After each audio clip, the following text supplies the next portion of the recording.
गावाकडं हल्ली शांत शांत असतं. एकीकडं काम करायला तरुण मुलं उपलब्ध नाहीत आणि दुसरीकडं तरुण मुलं काम करायला तयार नाहीत, असं आजचं चित्र आहे.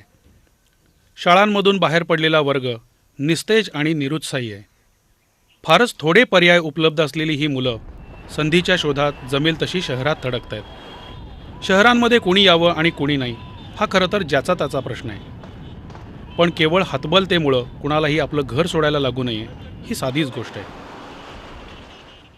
गावाकडे राहणाऱ्याला तिथं सन्मानानं राहता आलं पाहिजे, पण पैसा आणि ज्ञान खेड्यांमध्येही मिळू शकतं, हा विश्वास आज कुणालाच वाटत नाही. आजचा प्रश्न नेमका काय आहे? मुलांमध्ये आत्मविश्वास का नाही? आपण मुलांना 10-10 वर्ष शाळेत पाठवतो ते कशासाठी? चांगली नोकरी मिळण्यासाठी की चांगला उद्योग करण्यासाठी? मग यापैकी नेमकी कशाची पायाभरणी आजच्या शाळेमध्ये होते? मशागत नीट झाली नाही तर पीक भरघोस येणार कसं? हा प्रश्न खरोखर विचार करण्याजोगा आहे की ज्या देशात 80% मुलं 10वीच्या आधी शाळेतून बाहेर होतात, त्या देशात नेमकी गडबड काय आहे?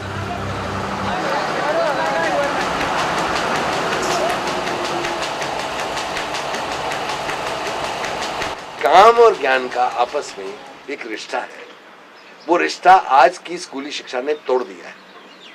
आज जो स्कूली शिक्षा है वो काम को अलग मानती है और ज्ञान को अलग कर लेती है. आजचं शिक्षण कसं आहे की ते चार भिंतीच्या आत बंदिस्त आहे, नंतर पुस्तकामध्ये रुचलेलं आहे, आणखीन परीक्षेच्या गळफासावर लटकलेलं आहे आणि वसाहती आहे. आज की स्कूली शिक्षा चिंतन को रोकती है, बढ़ाती नहीं है.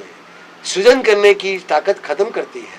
जो लोग 10वीं 12वीं तक पढ़ जाते हैं उनको फिर बहुत तंग रास्ते दिखते हैं जीवन के. बस इतना ही कर सकता हूं.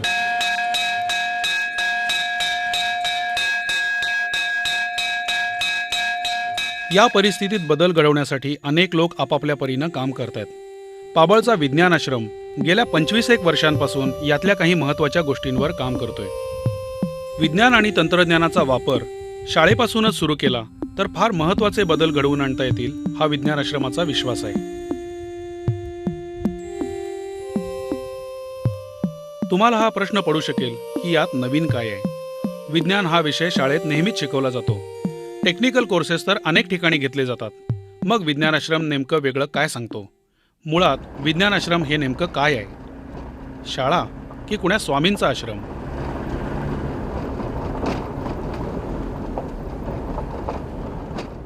विज्ञान आश्रम ही एका संशोधकानं सुरू केलेली शिक्षणाची प्रयोगशाळा आहे.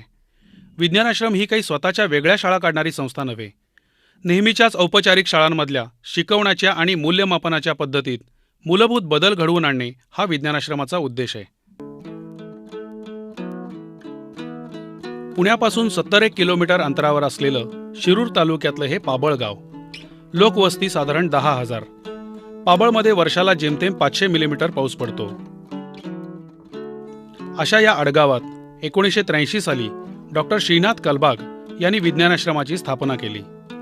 विज्ञान आश्रम हा पुण्याच्या इंडियन इन्स्टिट्यूट ऑफ एज्युकेशन या संस्थेचा एक भाग आहे. Education should be the base from which development must spring. But at best, our educational system has been only a supplier of the demands of development. There is practically no community involvement in our educational system, apart from maybe paying the costs of education. It has also downgraded science to a level where people see it as a subject that they can only master by learning by rote. The solution to this is, I think, to give through education the capability to act.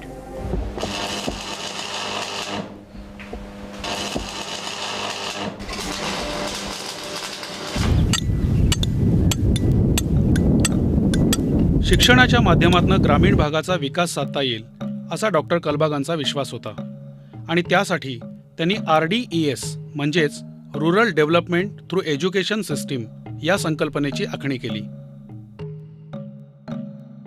दारिद्र्य रेषेखालचा आणि ग्रामीण समाज हा RDES या योजनेचा केंद्रबिंदू होता. खरं तर विज्ञान आणि तंत्रज्ञानामध्ये परिवर्तन घडवून आणण्याची मोठी ताकद असते.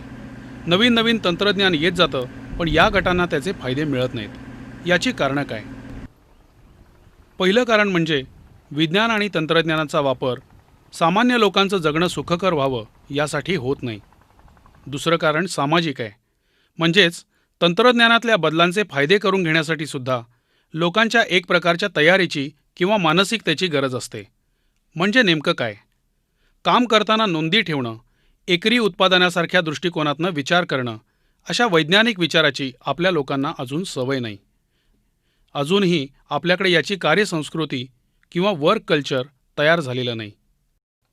प्रयोगातून शिकणं, निरीक्षण करणं, अनुमान काढणं आणि परत प्रयोग करणं या पद्धतीनं फक्त प्रयोगशाळांमध्येच कामं होतात असा आपला समज झाला आहे. पण हा विचार आपल्या रोजच्या कामात आला तर परिस्थिती खूपच बदलू शकते. आणि हाच विचार शिक्षणाच्या माध्यमातून समाजात रुजवावा असा डॉक्टर कलबागांचा प्रयत्न होता.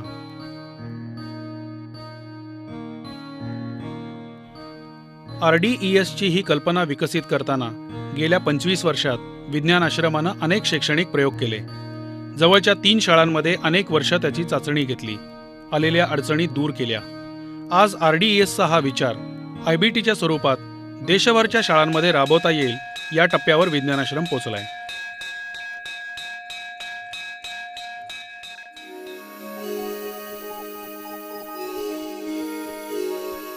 RDES या योजनेमध्ये निसर्ग हाच अभ्यासक्रमाचा सिलेबस आहे. सजीव आणि निर्जीव असे त्याचे 2 भाग आहेत.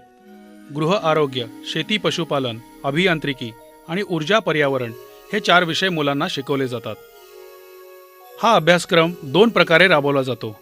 पहिला म्हणजे इथं विज्ञान आश्रमातच चालणारा 1 वर्षाचा diploma course, diploma in basic rural technology. दुसरा प्रकार म्हणजे नेहमीच्या शाळांमध्ये 8वी ते 10वीच्या मुलांसाठी चालवला जाणारा 3 वर्षांचा IBT course, introduction to basic technology, म्हणजेच मूलभूत तंत्रज्ञानाची ओळख. आपण आपल्या रोजच्या जगण्यापासून निसर्ग काहीतरी वेगळा आहे अशा समजुतीत असतो आणि तंत्रज्ञान ही काहीतरी भलतीच गोष्ट आहे असं मानतो. पण विज्ञान आश्रम या सगळ्याचा एकत्रित विचार करतो. विज्ञान आश्रम समजावून घ्यायचा तर थोडा वेळ द्यायला हवा. इथं घाईगडबडीनं येऊन गेलात तर थोडी फसगत व्हायचा धोका आहे.